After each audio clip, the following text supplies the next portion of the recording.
Jinilo Bintulan. So palihog sa imong testimony. Mga higala, ako dahil taga Cebu sa Bugol na Ilon 85 branch. Isip usa ka misyonaryo nga niya karon sa inyong katubangan.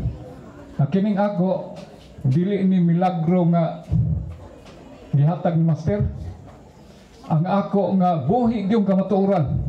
Kaya atong 2001 murag nakamatiko dagoy mo nga nagsulti si Master.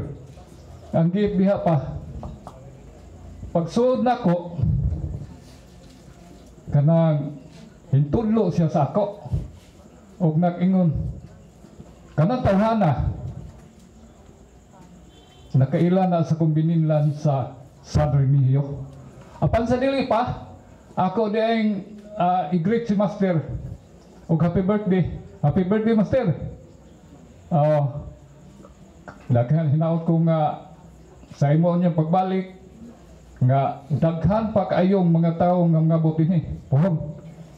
O ako na din pasalamatan ang mga kaubanan nako nga mga misyonaryo nga niya karon, mga ebanghelista, mga manugduyog sa banda ni Master o si Reverend Mamibiti nga niya ang miday karon.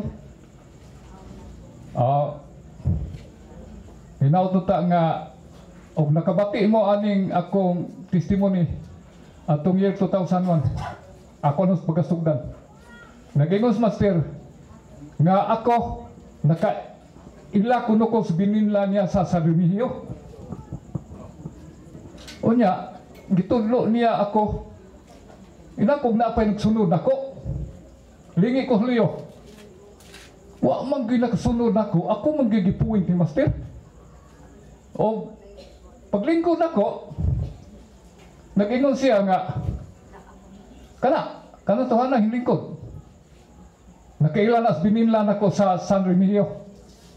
Nakaingon ko sa hunahuna nga kinsa ka ha? Butana ka? O kinsa? Itog anak ko nimo si Esteban Caramonte sa Luok San Remigio, Cebu.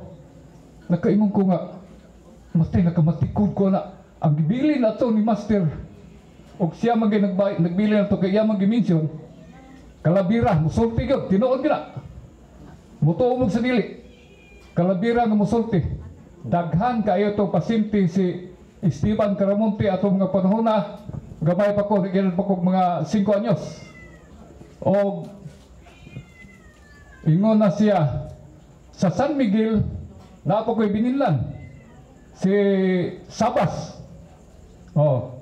Dayon ang ikatulo niyang ginganlan sa Sudlon, Cebu. Wa ko kailanang tawana pero iyong ingon nga kada simungkado munay una na kong bininlan niya sa Cebu. Karon nakaingon kong nahuna nga pastila no tinuod gid ni Master nga Dios kay ngano man nga si Esteban Caramonte pagkalayo atong Luok sa Remigio nganong dimension man niya nga iyang bininlan hinoon ang kamo mga misyonarya murag nakabati gyud tingali mo anang tungura apan ang wa mo tuo mo ingon man gyud nga di ko tuo kay wa kita pero kanang tanan nga gisulti ni Master tinuod gyud na og ako manghinaot ko ninyo nga ayaw gyud mo pag dumili sa pag-ampo ni Master kay si Master mao na gyud ang Dios nga Espiritu Santo nga atong gitawag gisampit gyud nato kanunay ang iyang ngalan o manikamot mo sa inyong pagmantala sa pagmisyon nga mamunga pa gyud ug daghan nga mga tao nga inyong madadli sa sulod sa pasyo.